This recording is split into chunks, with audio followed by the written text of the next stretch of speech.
नमस्कार। आप देख रहे हैं एचआर न्यूज। आज हम बात करेंगे ऐतिहासिक धरोहरों को लेकर के।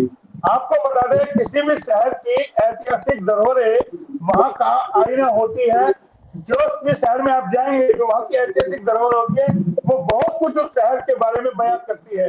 दिवाली में भी ऐसी बहुत सारी ऐतिहासिक धरोहरें हैं जिन पर हम चर्चा करेंगे विस्तार से।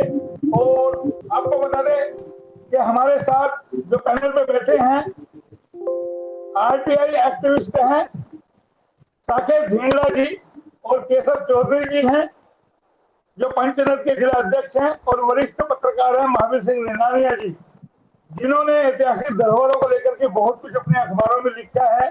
और साकेत ढींगरा जी लगातार आरटीआई लगाते जानकारी लेते रहे हैं। उसी मुद्दे को एचआर न्यूज लगातार किस्त दर किस्त उठाएगा। और हम एक मुहिम चला रहे हैं बाकायदा, यानी कि जो ऐतिहासिक धरोहरें हैं उनका जीर्णोद्धार किया जाए, उनको बचाया जाए, और जो धरोहरें हैं उनसे यानी कि इलाके को फायदा हो। जो रेवाड़ी की ऐतिहासिक धरोहरें हैं, सोलह राही है, बड़ा तालाब है, ऐतिहासिक यहाँ के गेट हैं, छोटा तालाब है, तमाम चीजें हम उस पर लगातार हर एक दो दिन में हम पैनल पे बैठेंगे और अलग अलग टीम के साथ हम विस्तार से उसको जानेंगे। तो आज हमारे साथ जो आरटीआई एक्टिविस्ट है साकेत ढींगरा जी, इन्होंने अभी एक आरटीआई लगाई है, उसमें इनको बहुत कुछ जानकारी मिली है।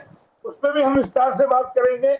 और हम जो मुहिम चला रहे हैं कि जो हमारी ऐतिहासिक धरोहरें हैं इनको बचाया जाए। हमारी जो सरकारें हैं जो नींद में सोई हुई है, या जो हमारे स्थानीय नेता हैं वो नींद में सोए हुए हैं, उनको बचाने के लिए, ऐतिहासिक धरोहरों को बचाने के लिए कोई जमीनी स्तर पर प्रयास नहीं किए जा रहे हैं। उसको लेकर के आपको बता दें, सोलह राही और बड़े तालाब के लिए बड़े बड़े वादे किए गए समय समय पर कि इनका जीर्णोद्धार किया जाएगा, बड़ा तालाब में नाव चलेगी, बड़ा तालाब ऐतिहासिक पर्यटक स्थल बन सकता है। और चुनाव के वक्त ये मुद्दे बड़े जोर शोर से उठते हैं। तो सबसे पहले साकेत जी, मैं आप ही के पास आता हूँ। आपने आरटीआई लगाई, क्या कुछ आरटीआई में निकल के आया? क्या इसका जीर्णोद्धार होगा, या हमारे नेता सिर्फ बात ही करते रहेंगे, वोट बटोरेंगे, और फिर ये ऐतिहासिक धरोहरें इन पर अवैध कब्जा हो जाएगा और ये खंडर में तब्दील हो जाएंगी? सबसे पहले तो एचआर न्यूज का धन्यवाद, जिन्होंने सबसे पहले ये हिस्टोरिक जितने भी रेवाड़ी में प्लेस हैं उनको बचाने की मुहिम चलाई है। कुछ टाइम पहले मैंने नगर परिषद रेवाड़ी से आरटीआई मांगी थी कि जो दो तालाब हैं रेवाड़ी में, ऐतिहासिक बड़ा तालाब और सोलह राई, इसके जीर्णोद्धार के लिए पिछले 20 सालों में कितने रुपए आए और कितने रुपए आपने लगाए। तो नगर परिषद में हर जगह इन्होंने क्या बताया, नगर परिषद ने मेरे को बताया कि जो बड़ा तालाब है उसके अंदर ना तो इनके पास कोई बिल है, करोड़ों रुपए आ चुका, एमपी कोटे से, एमएलए कोटे से, हर फंड से अलग अलग लाखों रुपए आ गए, पर इन्होंने आज तक कागजों में कुछ नहीं दिखाया। अगर मैं बात करूं, इनको भी मैंने हवाला बताया कि 10 लाख रुपए 2007 में केंद्रीय मंत्री की तरफ से आए थे, इन्होंने उसका ब्यौरा भी नहीं दिया। कुल मिला के ये करोड़ों रुपए का भ्रष्टाचार नगर परिषद यहाँ कर चुकी है। जी, तो सुना आपने, यानी कि ये भ्रष्टाचार, ये घोटाला है। ये विकास का पैसा आता है, जीर्णोद्धार के लिए पैसा आता है। और अभी आपको ताजा बता देते हैं, अभी करीबन 1 या 1.5 साल पहले बकायदा जिला उपायुक्त वहां गए थे। जैसे भी बड़ा तालाब पे चली थी, बोलो जिसकी खुदाई हो रही है अतिक्रमण वहां से हटाया जाएगा, बड़ा तालाब में झूले भी लगाए गए। वो पैसा कहाँ गया साकेत जी? तो जानकारी मिली अभी जो हाल ही में ताजा मामला है। अब तो 2007 तो बहुत पुरानी बात हो गई, उससे अभी अभी 2 साल पहले की बात है ये। आपको ध्यान होगा, बकायदा एचआर ने खबर भी चलाई थी, जिला उपायुक्त जी, भी वहां गए थे, वो टीम है, और बकायदा इंटैक यहाँ बना हुआ है। जो पुरातत्व विभाग है, या जो कई सारी संस्थाएं हैं जो इस तरीके के ऐतिहासिक चीजों को बचाने के लिए काम करती है, क्या उनका कहीं कोई रोल नजर आया? उन्होंने कुछ लगा प्रयास किया, ऐसा कुछ किया है रेवाड़ी के लिए? जी, 2000 से 2020 तक का मैंने आंकड़ा मांगा था नगर परिषद रेवाड़ी से, पर नगर परिषद ने मेरे को सिर्फ माफी पत्र दिया है। ये नगर परिषद ने माफी पत्र दिया है और ये कहा है कि हम जवाब नहीं दे सकते क्योंकि हमारे पास जवाब नहीं है, हम खेद प्रकट करते हैं इसके लिए। नगर परिषद को यही नहीं पता कि कितना पैसा आया, तो ये तो बड़ी दूर की बात है कि कितना पैसा खर्च हुआ। कुल मिला के अगर मैं बात करूं तो 2007 का भी आंकड़ा मेरे पास किसी ने दिया था, तो मैंने नगर परिषद से पूछा। 2019 में भी एमपी कोटे से पैसा आया, 2005 में भी आया, 2011 में भी आया। कुल मिला के 25 लाख रुपए आ चुका है एक ही तालाब को लेके, एक ही मंत्री के थ्रू। तो कुल मिला के करोड़ों रुपए आ गया, पर जीर्णोद्धार के नाम पे कुछ नहीं हुआ। जब इनसे पूछा गया कि आपके पास कोई बिल की कॉपी है, कोई मास्टर की कॉपी है, कोई एस्टीमेट की कॉपी है, यहाँ तक कि इनके पास कोई एस्टीमेट की कॉपी भी नहीं है। तो कहीं ना कहीं ये बहुत बड़ा घोटाला है। पब्लिक टैक्स भरती है और ये टैक्स भर के ये सारे के सारे जो पैसे हैं ये सारे कमेटी वाले खा रहे हैं जी। हाँ, सुना आपने। तमाम हमारे दर्शक जुड़े हुए हैं हमारे साथ, और पैनल पे हमने आपको परिचय कराया था। वरिष्ठ पत्रकार भाभी सिंह निनानिया जी है, केशव चौधरी जी है, पंचनर के जिला अध्यक्ष है, जो सामाजिक संस्था इन दिनों कई सारे काम कर रही है। हमने आपको दिखाया था पिछले दिनों बाजार के अंदर जल की एक गाड़ी इन्होंने लगाई थी, जो मशीन लगी हुई है जिसमें ठंडा जल आपको मिलेगा, जो दिल्ली के अंदर आप देखते थे कि 1 रुपए लो, लेकिन इन्होंने फ्री निःशुल्क यानी कि जल सेवा शुरू की थी। उससे पहले इन्होंने एक एम्बुलेंस दी थी बाकायदा, और एक इन्होंने गाड़ी दी थी जो यानी कि हरिद्वार जो मृतक है जिनके परिजन अस्थि कलश नहीं ले जा सकते उनको ले जाने के लिए। तो तमाम संस्थाएं लगी हुई है अपने अपने प्रयास में, अपने अपने स्तर पे।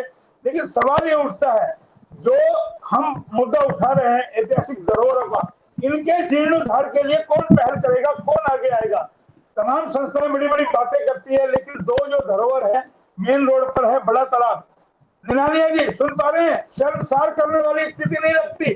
आपने 40 साल से ज्यादा पत्रकारिता की है कि हमारे जो जनप्रतिनिधि हैं एक भी चीज को बचाने में नाकाम रहे हैं, चाहे बड़ा तालाब हो, 16 राही हो, चाहे हमारे 4 गेट हो जिन पे कब्जे हो गए हैं, और एक गेट तो मुझे पता है जो खत्म भी हो गया। तो आपको नहीं लगता है ऐतिहासिक धरोहरों को बचाना चाहिए?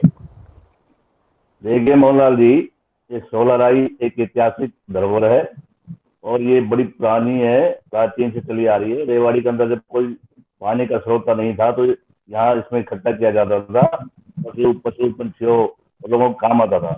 ये 16 राही इसलिए पड़ी है कि 16 राहों से पानी आता था। अब तो बहुत पहले तो यहाँ कंडक्शन हो गया, 16 बारिश होती थी तो ये लबालब भर जाया करता था। ऐसे ही बड़ा तालाब भी ऐतिहासिक राव तेज सिंह ने बनवाया था। हमने बड़ा तालाब पे भी लिखी है, 16 राही पे भी लिखा है। एक छोटा तालाब है नंदराम उसने बनवाया था। नंदराम राजा होते थे, और कुछ बुजुर्ग भी हैं, बुजुर्ग बनी हुई है। तो हम तो 40 साल देखता है, कोई अधिकारी आता है तो घोषणा करता है कि आज कोई ऐतिहासिक जगह कौन सी है उसका जीर्णोद्धार करवाएंगे।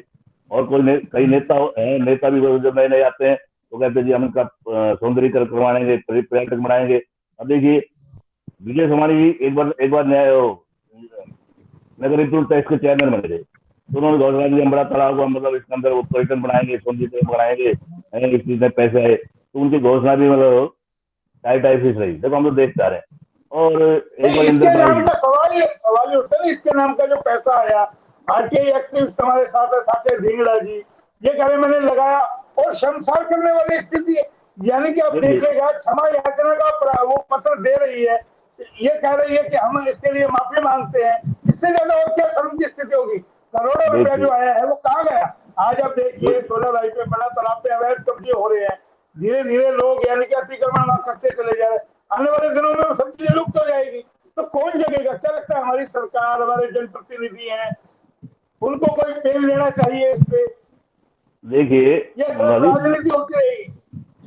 ये सांकेत जी युवा है, ढींगरा जी, और एकदम अच्छी पहल की है और ये सही कह रहे हैं।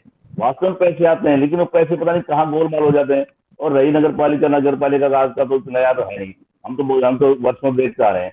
इसके अंदर वो बात है, अगर भ्रष्टाचार अड्डा लोग कहने लगे तो भ्रष्टाचार का अड्डा है। जो ऊपर लग बैठे हैं वो तस से मस नहीं करते, हर मतलब फाइल के ऊपर वो मतलब ये तो एक अगर नगर पालिका की जांच हो हर चीज के अंदर, इतना ही एक तो ये यही घोटाले नहीं है। अबे अब करोड़ रुपए आ रही नहीं, ये कल चेयरमैन की ओर से एक प्रेस नोट जारी बकायदा किया गया है कि करीब 9.5 लाख करोड़ रुपए, 9.5 करोड़ की लागत से शहर का सौंदर्यीकरण होगा। कई सारी सड़कें उसमें गिनाई है, अम्बेडकर महाराणा प्रताप चौक से लेकर भाड़ाबाद रोड तक, आपके बाजार तक 9.5 करोड़ रुपए में सौंदर्यीकरण शहर का होगा, सड़कें ठीक होगी। उसमें कहीं कोई इस तरीके का जिक्र नहीं है। जो जीर्णोद्धार है, ऐतिहासिक धरोहर उनका किया जाए, 9.5 करोड़ रुपए लगा करके यानी कि 18 करोड़ रुपए कमाए जा सकते हैं। इसमें अगर बाकायदा नाव चलती, तमाम चीजें होती, पर्यटक स्थल बनता, होटल बनते, यहाँ लोग आते हैं पर्यटक दूर दराज से घूमने के लिए, नहीं लगता रेवाड़ी को एक बहुत बड़ा बिजनेस मिलता, उसका फायदा होता। और तमाम जो संगठन बार बार आए और बोले जी हम इसको ठीक कराएंगे, कभी हुआ कोई आज तक लगा आपको? बिल्कुल जी मौलाना जी, हम तो घोषणाएं सब सुनते रहते हैं। जब नए डीसी साहब कोई भी आते हैं तो यही कहते हैं जी आप हमें ये करेंगे, जब नेताजी आते हैं यही करेंगे जी। और रहे रोड तो रूटीन में बन रहे हैं, इनका हालात, रोड के हालात खराब हो रहे हैं। बस सौंदर्यीकरण की तो बहुत दूर की बात है। अभी कह रहे सौंदर्यीकरण, सुन लीजिए, रोड ठीक हो जाए वही गनीमत है जी। और यही बात। केसर जी सुन पा रहे मेरे को? मैं मोहनलाल जी बिल्कुल आपको सुन पा रहा हूँ। लेकिन मेरा मेरा सवाल ये है ना केशव जी, मेरा सवाल ये है केशव जी, जी अनम्यूट मोहनलाल करने जी, आपको। मेरा सवाल ये है कि जिस तरीके से कल हमने देखा चेयरमैन ने एक प्रेस नोट जारी किया, बोला 9.5 करोड़ की लागत से शहर का सौंदर्यीकरण होगा, कई सारी सड़कें बनेगी। नहीं लगता जो ये ऐतिहासिक धरोहरें हैं, आरटीआई एक्टिविस्ट हमारे साथ है साकेत ढींगड़ा जी, उन्होंने आरटीआई लगाई, उसका कोई रिस्पॉन्सिबल जवाब नहीं है। कहाँ जाता है फिर वो पैसा? किस योजना में वो पैसा लगा मोहन दिया जो जीर्णोद्धार के लिए पैसा आएगा? मोहनलाल मोहनलाल जी, मैं आपके चैनल से माध्यम से मैं जो भ्रष्टाचार लोग कर रहे हैं या इस पे करना चाहते हैं, मैं आपके चैनल से उनको एक मतलब सचेत भी करना चाहता हूं। जनप्रतिनिधि चाहे वो पिछले सालों से कोई हो, कहीं किसी पार्टी से रहा हो, उसके बाद में उसका जो रेवाड़ी के अंदर जो भी निजी काम संभालते हैं उसका प्रतिनिधि बनता है कि अगर सोलर राई पे या शमशान घाट पे या अपने बड़ा तालाब के ऊपर उन्होंने कोई ग्रांट दी है, उनके पास जो वो ग्रांट पेश देते हैं उसके अलावा उसको 3 महीने के अंदर अंदर सरकार को बिल पास कराने के लिए वो प्रतिनिधि के पास जाता है और जब भी वो पैसा वहां से वापस आता है। अगर ऐसा भ्रष्टाचार इस सरकार के अंदर की, मैं आपको बताता नहीं मोहनलाल जी, और इन्हीं सभी भ्रष्टाचारों को देखते हुए सरकार ने अब एक साहित्य का भी चेयरमैन बना दिया गया, मैं आपको बताऊं। और वो इन चीजों को, ये सब गोलमाल जो चलता था पिछली सरकारों में कि जो बिल न बन जाना और काम ना होना, मोहनलाल जी। केशव जी, आप पहले राजनीति में आ गए, राजनीति में नहीं है किस सरकार ने क्या करा। अब वो जो बात है आप लोगों ने पिछली सरकार बिल्कुल बिल्कुल बिल्कुल मोहनलाल जी, मैं वही बात आपको बता रहा हूं। मेरा सवाल जो है वो ये है कि क्यों नहीं इनका जीर्णोद्धार होता, एक पर्यटन स्थल बनते, 9.5 करोड़ इसमें लगाते, तो इससे न जाने कितने करोड़ रुपए की कमाई शहर को होती, इलाके को होती, नगर परिषद को होती। लेकिन वो पैसा गया कहाँ? क्यों नहीं वो पैसे से विकास हुआ? मोहनलाल जी, मैं इसके अंदर सबसे बड़ी जिम्मेदार, हम अपने आप को भी इसका जिम्मेदार मानते हैं। आप कल को यही मान लीजिए कि मॉडल टाउन के अंदर एक सड़क पास होने का ठेका हो गया कि मॉडल टाउन के 2 करोड़ से सड़क बनेगी, लेकिन हमारा कोई भी, चाहे मॉडल टाउन को कोई प्राणी हो या उसको आसपास जब देखते, कभी उस सड़क पे आज तक कभी नहीं गया है। अगर सड़क के ऊपर कौन सा तार कोड डल रहा है, वो टेंडर किसके नाम का किया है, कितने करोड़ों का किया है, हम सर इसी में खुश हो जाते हैं कि हमारे घर के पास रोड बन रहा है। लेकिन मैं आपके चैनल के माध्यम से, मैं आपको बताऊं, आपके काफी सरकारें बने रेवाड़ी से, चाहे वो सरकार करे चाहे वो नगर परिषद रेवाड़ी करे, हम सबका ये नैतिक फर्ज बनता है मोहनलाल जी, अगर कहीं भी रोड का काम हो रहा है, कहीं भी नाली का काम हो रहा है, वहां पर ये तो बोर्ड लगा दिए जाते हैं कि ये इस प्रतिनिधि के द्वारा हो रहा है। लेकिन मैं आपको बता दूं, अभी जहां पर भी रेवाड़ी के अंदर जो भी काम होगा, मैं अकेला जाके उसके रोड के सैंपल भरवाऊंगा और जाके डीसी को वहां ज्ञापन दूंगा कि इस रोड हमारा टेंडर कितने का हुआ और कितने का काम हो रहा है और कब हो रहा है। इसकी शुरुआत किसी न किसी को मोहनलाल से जरूर करनी होगी। सवाल आपके अच्छा है, ठीक है, लोग आप लोग प्रयास करके देखिए। साकेत जी कुछ कहना चाह रहे हैं? साकेत जी, हमने एक मुद्दा उठाया, हम लगातार इस पे मुहिम चलाएंगे कि भाई किस तरीके से भ्रष्टाचार, देखिए नगर परिषद भ्रष्टाचार का गढ़ किसी से छुपा हुआ नहीं है। पिछले दिनों हमने खबर चलाई थी, आपने देखा होगा, ठेकेदार का पेमेंट नहीं हो रहा था, खबर चलती है 3 दिन में पेमेंट दी जाती है।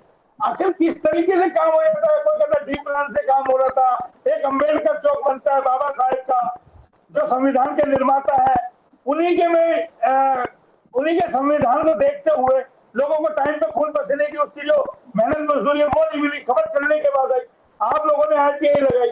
आखिर पैसा जा कहाँ रहा है? सवाल ये उठता है क्यों नहीं इन चीजों का जीर्णोद्धार होगा? क्या कोई तमाम चीजें यानी कि चैनल ही उठाएंगे, मीडिया ही उठाएगा? सड़कों का मुद्दा हमने लगातार उठाया, जब जाके आज पावर रोड बन रहा है, लगातार केशव जी खमा इस चीज के। केशव जी लगातार हम सड़कों का मुद्दा उठा रहे थे आपके बाबल चौक का। मोहनलाल जी मैं बिल्कुल आपके चैनल के माध्यम से आपको बता रहा हूं कि अगर बावल रोड का काम हुआ है और आपने ये जो मुद्दा उठाया था वो उसके अंदर आपके एचआर न्यूज का बहुत बड़ा हाथ है, मैं आपको बताऊं। हालांकि हमारे रेस्टोरेंट भी उसी रोड के ऊपर है मोहनलाल जी। और अभी आपको मैं बता दूं, अभी अभी आपको मैं परसों की बात बता दूं मोहनलाल जी, जहां पर वो रोड तैयार हुआ है ये जेआर एक्स्ट्रा इंफ्रास्ट्रक्चर कंपनी है जो नारनौल से लेकर जैसलमेर का रोड तैयार कर रही है। मैं खुद वहां जाके गया हूं और मैंने एई को और जेई को वहां पर कहा कि रोड के अंदर जो आप काम करा रहे हो, और कल उपायुक्त महोदय से मोहनलाल जी मैं बता देना चाहता हूं, कल इसी रोड के सिलसिले में कल उपायुक्त महोदय से मेरी मुलाकात हुई और उपायुक्त महोदय ने बिल्कुल जेआर नोटिस की जो कौशिक जी हैं जो एनएचआई के इंचार्ज हैं उनको ये बिल्कुल उपायुक्त महोदय की मैं ऐसे में कहना चाहूंगा कि उन्होंने कहा कि रेवाड़ी के अंदर अब जो भी रोड बनेगा बिल्कुल उसके ऊपर बिल्कुल नहीं किसी को बख्शा जाएगा अगर भ्रष्टाचार के मामले में कोई मिला तो। अरे अरे उसमें भी आप जाके के तो देखिए रोड की, हम फोटो दिखा दें, उसमें भी रोड को छोटा कर दिया गया है। आपने देखा हो तो ध्यान से जाकर के देखिएगा, नगर परिषद उस रोड को भी छोटा कर दिया गया है। साकेत जी नगर परिषद रेवाड़ी के पास जितनी भी रेवाड़ी में सड़कें बनी है किसी की भी मेजरमेंट बुक उनके पास है नहीं। अगर कोई उनसे मांगेगा कि ये सड़क कितने डायमीटर की बनी है, कितना इसका रेडियस है, कितनी इसकी विड्थ है, नगर परिषद तो कोई उसकी रिपोर्ट नहीं है। उसका भी मैंने मांगा था कि सड़क बनी एमपी नंबर तक नगर परिषद ने गायब कर दी गई है। साकेत जी आप पार्षद का इलेक्शन लड़ चुके हैं, मैं आपसे निवेदन करता हूं, हम पूरे शहर का प्रतिनिधित्व करते हैं और मैं कहता हूं आपसे आग्रह करता हूं एचआर न्यूज के चैनल के माध्यम से पूरे रेवाड़ी शहर के अंदर 31 के 31 जहां पे पार्षद है वो भी अगर इस चैनल के माध्यम से सुन रहे हो, सबसे पहले फर्ज हमारा बनता है हम अपने साथ एक लोग अगर कोई हमारे साथ चले तो ठीक है, वरना 5 लोग 7 लोग आप लेके जाइए। अगर आपको वहां पर ये सब चीजें नहीं बताते हैं तो मैं आपके साथ तन मन और धन और प्रशासन के साथ साकेत जी मैं आपके साथ हूं। जो भी आप जानकारी मांगेंगे प्रशासन को आपको देनी पड़ेगी। ये भारतीय जनता पार्टी की सरकार है साकेत जी, इसके अंदर कोई भी अगर भ्रष्टाचार करेगा तो उसके 2 ही ठिकाने हैं, या तो घर या जेल।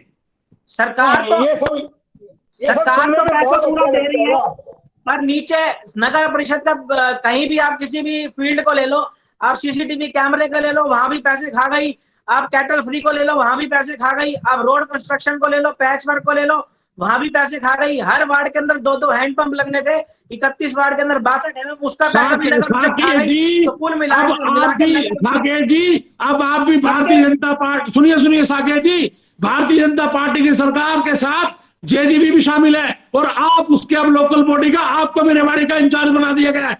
अब आपको कहने से या जवाब देने से प्रशासन का कोई आदमी पहले तो आपको कह सकता था, लेकिन आज आप सरकार के साथ आप जेजीबी के साथ आप उसका रेवाड़ी शहर का प्रतिनिधित्व कर रहे हैं। आपको सबको जो मैं आप स्टॉल मांगेंगे, जो आप जानकारी मांगेंगे, सड़क कितने रूप की बन रही है, कौन कहां बन रही है, कैसे बन रही है, क्या इतना ठेका है, उस सरकार को आपको बताना पड़ेगा साकेत जी। अब ये 4,000 का काम पहले की सरकारों में नहीं चलेगा। जितनी भी गलती नगर परिषद में करी है सबकी रिपोर्ट मांगी जाएगी। अब जितनी भी इन्होंने गलती कर रखी है सड़कों की रिपोर्ट नहीं है, सबकी रिपोर्ट मांग के लोकल बॉडी को बचाया जाएगा। जो भी भ्रष्टाचार जिसने पहले भी करा है उसका बख्शा नहीं जाएगा, बिल्कुल उसकी कार्रवाई होगी।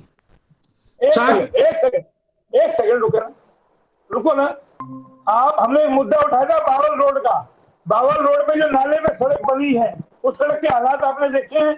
अभी बने 1 साल भी नहीं हुआ। जैसे ही चुनाव हुए थे नगर परिषद के पार्षदों ने ये मुद्दा उठाया था कि सबसे घटिया सड़क बनी है। हमारी खबर के बाद वहां पैच वर्क भी हुआ, लेकिन आज जाकर के देखें किस तरीके का पैच वर्क हुआ। वो पूरे नाले के ऊपर किस तरीके की सड़क बनी है, शर्मसार करने वाली स्थिति है। सवाल ये उठता है ना आखिर कब होगा काम। हम मुद्दा उठा रहे हैं लगातार कि ऐतिहासिक धरोहरों को बचाया जाए, आखिर कब बचाया जाएगा इन धरोहरों को? कहीं कोई विकल्प आप लोगों के पास निनानिया जी आप शांति से बैठे ना हिल में, आप क्या बात है?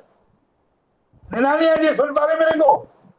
हाँ जी आप हिल रहे हैं कितनी देर से? आप बताइए, आपने पूरा बैलेंस बिगाड़ दिया कैमरे का। आवाज थोड़ी सही नहीं आ रही। अरे आवाज आपने हिला लिया। हमने कहा आप कैमरे को सेट कीजिए, पहले अपने आप को सेट कीजिए।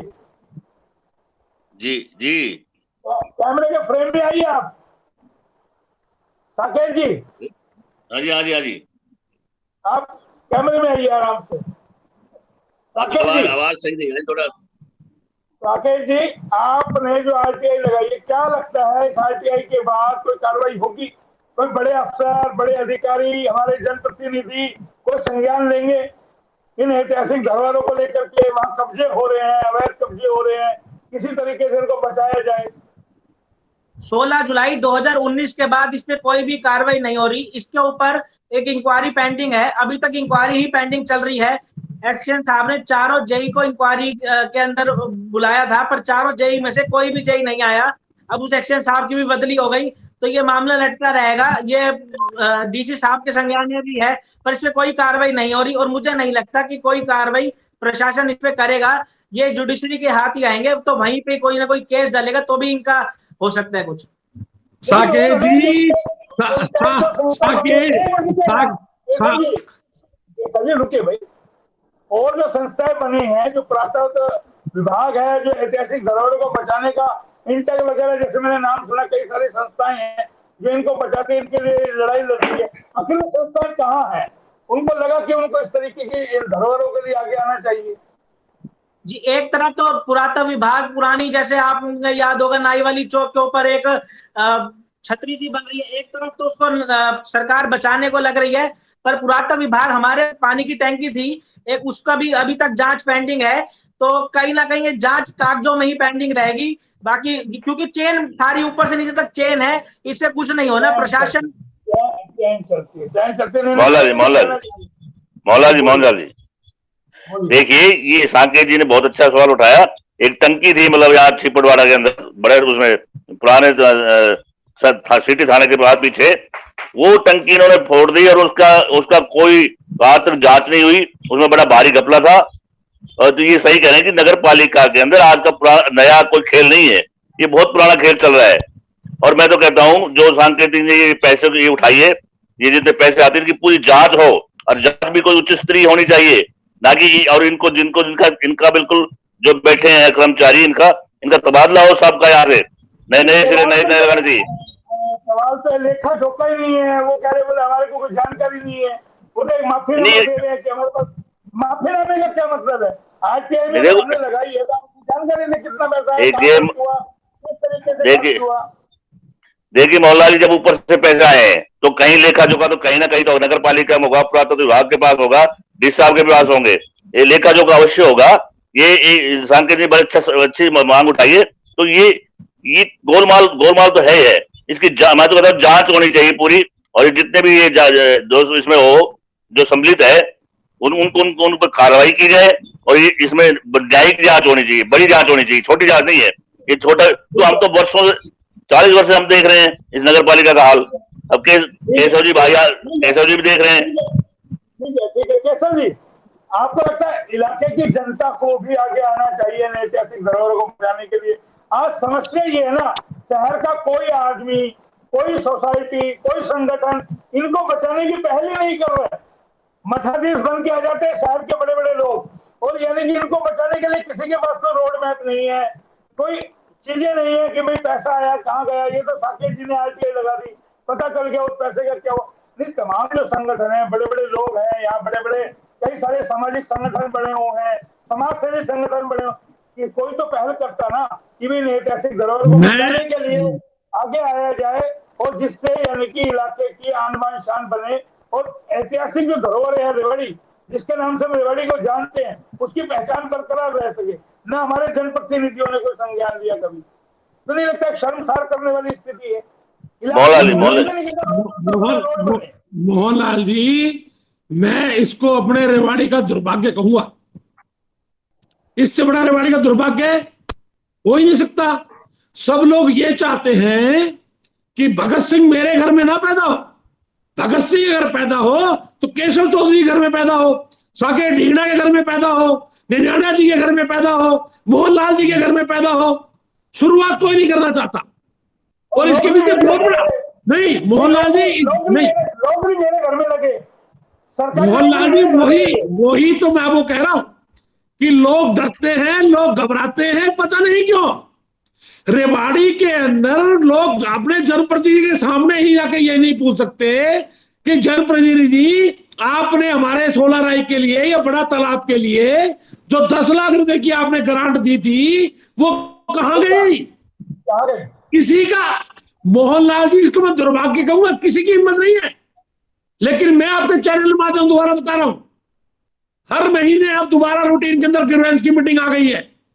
और अब साकेत ढींगड़ा जी भी पहले सरकार के साथ नहीं थे, मैं भी सरकार के साथ तो नहीं हूं, मैं कोई भारतीय जनता पार्टी का प्रवक्ता नहीं हूं, लेकिन मैं आपको बता दूं, रेवाड़ी के अंदर कहीं भी अगर कोई भ्रष्टाचार करेगा, नगर परिषद को दोबारा लूटने की कोशिश करेगा, तो मोहनलाल जी आपके चैनल के माध्यम से बता देना चाहता हूं, अब रेवाड़ी के अंदर भारतीय जनता पार्टी की सरकार में द्रौपदी का चीर हरण होते अब नहीं देखा जाएगा। जो पीछे हो गया जो हो गया, हर महीने की रिपोर्ट में आपको बता दूं, ग्रीवेंस कमेटी में दी जाएगी और हमारे उपायुक्त यशवंत सिंह जी वो सबकी बात सुनते हैं। और मैं साकेत ढींगड़ा जी से कहूंगा, अब वो शहर के सरकार का प्रतिनिधित्व कर रहे हैं, जेजेपी पार्टी के उन्होंने लोकल बॉडी का उनको इंचार्ज बना दिया है। ये जाके सरकार से मिले, नगर परिषद से मिले और वहां पे जो भी अफसर बैठा हो उसको ये कहें कि ये काम है जी शहर में, मेरे उसका जवाब नहीं मिल पा रहा। अगर इनको जवाब नहीं मिल पाता तो ये जाके उपायुक्त महोदय से मिले। उपायुक्त महोदय भी अगर इनको सेटिस्फाइड नहीं करते मोहनलाल जी, तो मैं बताता हूं, ये जिस पार्टी के हैं वो सरकार के साथ शामिल हैं, माननीय दुष्यंत चौटाला जी और हमारे यशस्वी मुख्यमंत्री मनोहर लाल खट्टर जी।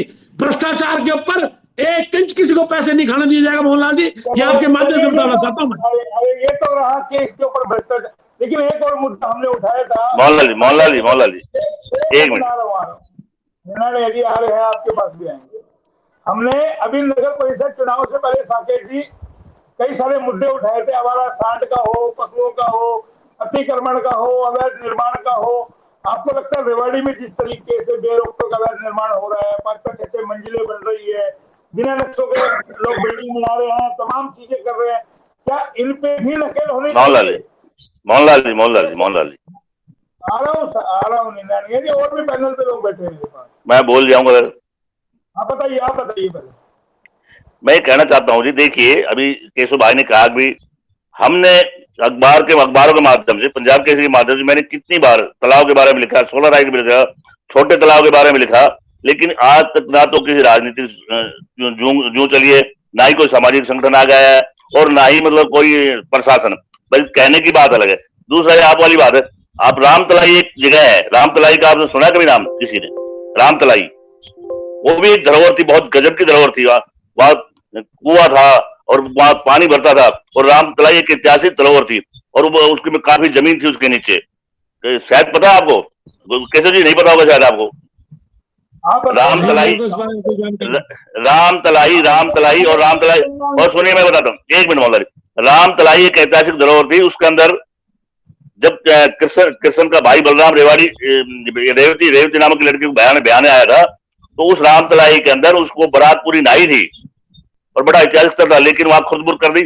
कहा वो चलो वो तो गांव के लगती थी। आज वहां मकान बन गए, सब कुछ नहीं है।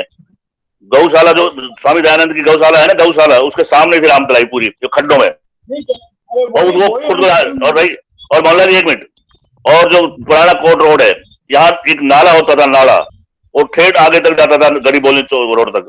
वो नाले पे सारी जो दुकानें बनी है वो नगर पालिका की, वो नाला था, वो किसने खरीदी, किसने प्रॉपर्टी करी, आज तक उसका कोई जांच नहीं है। मतलब नगर पालिका में इतना भ्रष्टाचार है, आप कहां तक इसको वो करेंगे?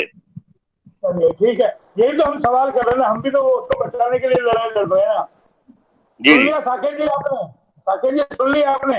देखिए आज आपको हमारे पास समय का अभाव है, 30 सेकंड में आप अपनी बात रखें, क्योंकि अगले फिर हम एपिसोड करेंगे लगातार। हम इस मुद्दे को, जैसा हमने पहले बताया कि तमाम इन मुद्दों को हम बारी बारी उठाते रहेंगे और हम भी पीछे छोड़ने वाले नहीं, एक मुहिम के रूप में हम चलाएंगे कि बहुत सारी सामाजिक संस्थाएं हैं जो लोग आगे आए और इन ऐतिहासिक धरोहरों को बचाने के लिए पहल करें। केशव चौधरी जी ने पहल कर दी, अपने पंचनाथ के जिला अध्यक्ष है, उसके तहत दावा भी कर रहे हैं। देखेंगे कितना करेंगे, हम इनको भी आजमाएंगे और भी लोगों को आजमाएंगे। तो तमाम लोग अगर पहल करें तो आपको नहीं लगता इन सब चीजों को बचाया जा सकता है और एक सौंदर्यकरण शहर का हो सकता है इनसे। केशव जी ने बहुत बड़ी बात कही आज। मोहनलाल जी, मैं आपको जीता जागता प्रमाण उसका देना आपको चाहता हूँ। आपके माध्यम से निराने भी देख रहे हैं, साकेत जी भी देख रहे हैं, आपके चैनल के माध्यम से और भारतीय जनता पार्टी की सरकार के माध्यम से मैंने अकेले ने दीवान जयंती और क्लब, अगर इसकी मैं पहल नहीं करता तो आज अरबों रुपए की संपत्ति मोहनलाल जी Yes, वो yes, बिक गई yes, होती, yes. मैं आपको बता देना चाहता हूँ, ये नहीं मिल गई होती मोहनलाल जी। ये आपकी दाद है। और उसकी मैं मोहनलाल जी आपको बता दूं आपके चैनल के माध्यम से 24 सितंबर के अंदर 24 सितंबर को उसकी हाई कोर्ट में डेट है, और मैं दोबारा आपके चैनल के माध्यम से उनको बता देना चाहता हूं, जो इस प्रॉपर्टी का कब्जा करना चाहते हैं दोबारा यहीं पर दीवान चेंज कर साबित होगा। और मैं इसी के माध्यम से आपको बता दूं, बहुत बढ़िया, बहुत बढ़िया। वर्कशॉप के सामने जो कुछ लोग वहां पर दुकानें काटना चाहते थे वर्कशॉप के एसडीएम कोठी के बाहर, वो भी मैंने मुद्दा उठा रखा है मोहनलाल जी, मेरे को Very good, very मेरा पता लग जाए, मैं शहर के अंदर एक भी भ्रष्टाचारी को जमीनों पे कब्जा नहीं करने दूंगा मोहनलाल जी। ठीक है, मेरे पास समय का अभाव है, आप तमाम लोग मेरे साथ जुड़े, समय का अभाव है भाई, समय का अभाव है ना, माना करो। केशव जी की अच्छी बात, केशव जी अच्छी पहल है, मैं इसका समर्थन करता हूँ। हम लगातार इस पे जुड़ेंगे, मैं लगातार समर्थन करता हूँ केशव जी। तमाम आप लोग मेरे साथ जुड़े, बहुत बहुत धन्यवाद है। मुद्दा यही है कि इन धरोहरों को कैसे बचाया जाए, इनको लेकर के ऐसे एक मुहिम चला रहा है, और लगातार हम इस पे इसी तरह की चर्चा करते रहेंगे ताकि हमारा शासन प्रशासन हमारे जनप्रतिनिधियों के कानों तक जाए और वो कोशिश करे कि किसी भी तरीके से इन धरोहरों को बचाया जा सके। फिलहाल आप मेरे साथ जुड़े, बहुत बहुत धन्यवाद। फिर आएंगे किसी नए टॉपिक पे, तब तक के लिए